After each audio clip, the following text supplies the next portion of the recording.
Enayetullah cigarette খাবার পরে চোখ বন্ধ করে বসে আছে। এমন সময় কে যেন তার কাঁধে শীতল স্পর্শ রাখল। ধরফর করে উঠে বসল এনায়েতুল্লাহ। দেখল পাশে একজন লোক বসে আছে, যার পরনে সাদা পাজামা পাঞ্জাবি আর মাথায় সাদা টুপি। এনায়েতুল্লাহ বললেন, কে আপনি? লোকটি হাসছে মিটিমিটি করে। বলল, বাবাজি, আপনি মনে হয় বাসা থেকে রাগ করে বের হয়েছেন, স্ত্রী খাবার দেয়নি এই জন্য। এনায়েতুল্লাহ অবাক হয়ে ভাবলেন, এই লোকটি কি করে জানলো তার মনের কথা। তখন লোকটি হেসে বলল, আমার অবস্থাও ঠিক এমনই হয়েছে। আমার স্ত্রী আমাকে খাবার দেয়নি, বাসা থেকে বের করে দিয়েছে। আমি হোটেলে যেয়ে কিছু নাস্তা খেয়ে তারপর পার্কে হাঁটতে এসেছি। বাবাজি, আমারে চিনতে পারেন? দেখেন তো ভালো করে। এনায়েতুল্লাহ তাকালো লোকটির দিকে। হঠাৎ মনে পড়ল, এই লোককে তো সে খুব ভালো করে চেনে।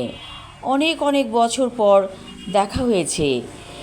এই তো গ্রামের সেই মিজান কাকা, যে কাকার সাথে কত হেঁটে বেরিয়েছে, গ্রামে ঘুরে বেরিয়েছে। তখন মিজান কাকা বলল, মনে পড়ে আমার সাথে তুমি কত জায়গায় ঘুরেছিলে? একদিন গ্রামের পথে কাকতাড়ুয়া দেখে ভয় পেয়েছিলে। আমাকে তুমি জিজ্ঞেস করেছিলে, এটা কি ভূত? তখন আমি কি বলেছিলাম? এটা ভূত না, এটা হচ্ছে কাকতাড়ুয়া। তখন এনায়েতুল্লাহ বলল, কাকা, আমার সব মনে পড়ে গেছে। আপনি আমাদের মিজান কাকা। এতদিন কোথায় ছিলেন? মিজান কাকা মিটিমিটি হাসছে। বলল, এই ইট পাথরের শহরে আমরা সবাই থাকি, কিন্তু কেউ কারো খোঁজ নেই না। সবাই আমরা ভালো মতোই এখানে টিকে থাকি। চলেন বাবা, আমরা গ্রামে যাই। এই শহরে আমরা আর থাকবো না, একটু গ্রামে যেয়ে ঘুরে আসি। পকেটে টাকা পয়সা আছে তো? এনায়েতুল্লাহ বলল, যথেষ্ট টাকা আছে। চলেন, আর দেরি না, আমরা গ্রামে যাই। ওরা বাসে উঠে রওনা করলো গ্রামের পথে। ঢাকা থেকে খুব একটা দূরে না গ্রাম। আজকে যেন ভিড়ভাট্টা নেই বললেই চলে। বেশ অনেকক্ষণ পরে তারা দুজনে গ্রামে এসে পৌঁছালো। গ্রামের যে ভিটায় ছোট ঘরটি আছে, সেখানে থাকে রহিমউদ্দিন। তার ছেলেপুলে কেউ নেই, সময় মতো বিয়ে করেনি বলে আর বিয়ে করা হয়নি। রহিমউদ্দিন ওদেরকে দেখে ভূত দেখার মতো চমকে উঠল। বলল, এতদিন পরে মনে পড়ল গ্রামের কথা। এনায়েতুল্লাহ পকেট থেকে 1000 টাকার একটি নোট বের করে রহিমউদ্দিনকে দিয়ে বলল, বাজার থেকে যা যা লাগে নিয়ে আসেন, দুপুরের রান্না করতে হবে তো। তখন রহিমউদ্দিন বলল, গাছের লেবু আছে, আগে শরবত বানিয়ে দেই, তারপরে বাজারে যাচ্ছি। কলসি থেকে পানি বের করে লেবু আর চিনি দিয়ে চমৎকার করে শরবত বানালো রহিমউদ্দিন। সেই শরবত খেয়ে তাদের কাছে মনে হলো যেন কলিজা ঠান্ডা হয়ে গিয়েছে। রহিমউদ্দিন বলল, এই যে লুঙ্গি আর গেঞ্জি, সাবান রাখা আছে, আপনারা দুইজনে কলপারে যেয়ে গোসল করে আসেন, এর মধ্যে আমি বাজার করে নিয়ে আসছি। চাপ কলের ঠান্ডা পানি দিয়ে গোসল করার পরে এনায়েতুল্লাহর মনে হলো যেন অনেক অনেক দিন পরে সে শান্তি পাচ্ছে। মিজান কাকা বলল, এনায়েত, আমার মনে অনেক শান্তি লাগছে। এত শান্তি কোথায় ছিল? কেন আমরা এর চাইতে আরও আগে গ্রামে আসিনি? তখন এনায়েতুল্লাহ বলল, আমাদের ঢাকা শহরের কাজ শেষ, ছেলে মানুষ করেছি, স্ত্রী সন্তান সবাই ভালো আছে। আমাদের এখন নিজেদের দিকে তাকানো দরকার। ওরা তো আমাদেরকে দেখবে না, আমরা আমাদের জীবনের পথ নিজেরাই করে নেব। আসলে কাকা, এই দুনিয়াতে কেউ কারো না, এই কথাটা বহু বছর পরে আমি উপলব্ধি করতে পারছি। মিজান কাকা বলল, এনায়েতুল্লাহ, আমার দুনিয়াতে আয়ু বেশি দিন নেই। ব্লাড ক্যান্সার ধরা পড়েছে। ডাক্তার জবাব দিয়েছে, বলেছে আমি আর মাত্র বড়জোর 1 মাস এই দুনিয়াতে আছি।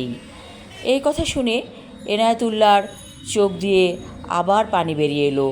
বলল, কাকা, আমি কি একটু সুখী হতে পারবো না?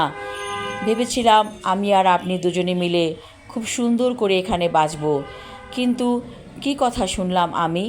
তখন মিজান কাকা বলল, এনায়েত, এই পৃথিবীটা একটা কারাগার। এই কারাগারকে আমাদের ছেড়ে দিতে হবে।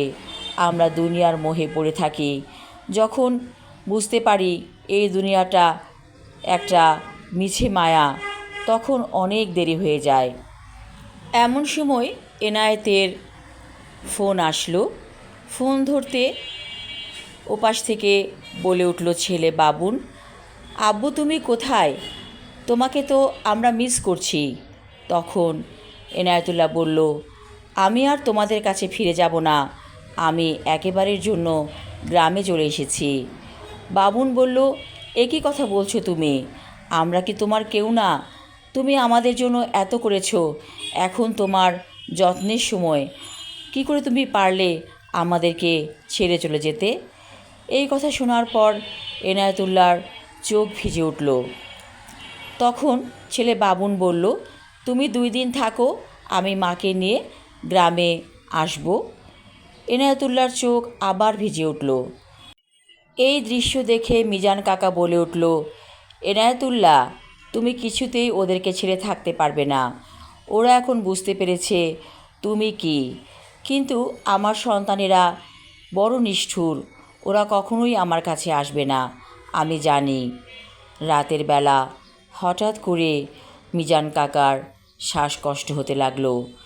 ভোর হতে হতেই এই ধরাধাম ছেড়ে চলে গেল মিজান কাকা।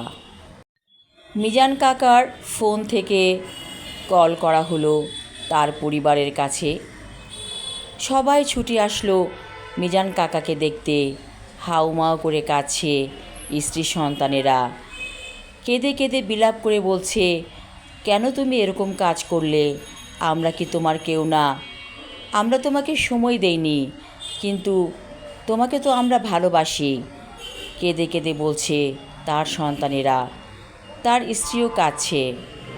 এই দৃশ্য দেখে হঠাৎ করে এনায়েতুল্লাহর মনে হলো, আসলে আমরা সবাই সব কিছু ভুলে যাই। মনে করি যে আমাদের সবার মায়া মমতা বলতে কিছু নেই। আসলে মায়া মমতা ভিতরে থাকে, অন্তরের অন্তঃস্থলে থাকে। সেটা একসময় ঠিকই প্রকাশ পায়। 2 দিন পরে আসলো বাবুন আর তার মা। এসে বলল, তুমি কেমন করে পারলে না বলে এখানে চলে আসতে? আমরা কি তোমার কেউ না? চলো, বাসায় চলো। তখন এনায়েতুল্লাহ বলল, আমি এই গ্রাম ছেড়ে কোথাও যাব না।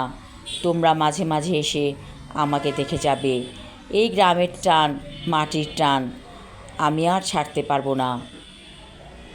আমি আমার লেখা ছোট গল্প কাকতাড়ুয়া পর্ব 2 এবং শেষ পর্ব পড়লাম। আশা রাখছি ভালো লাগবে। ধন্যবাদ।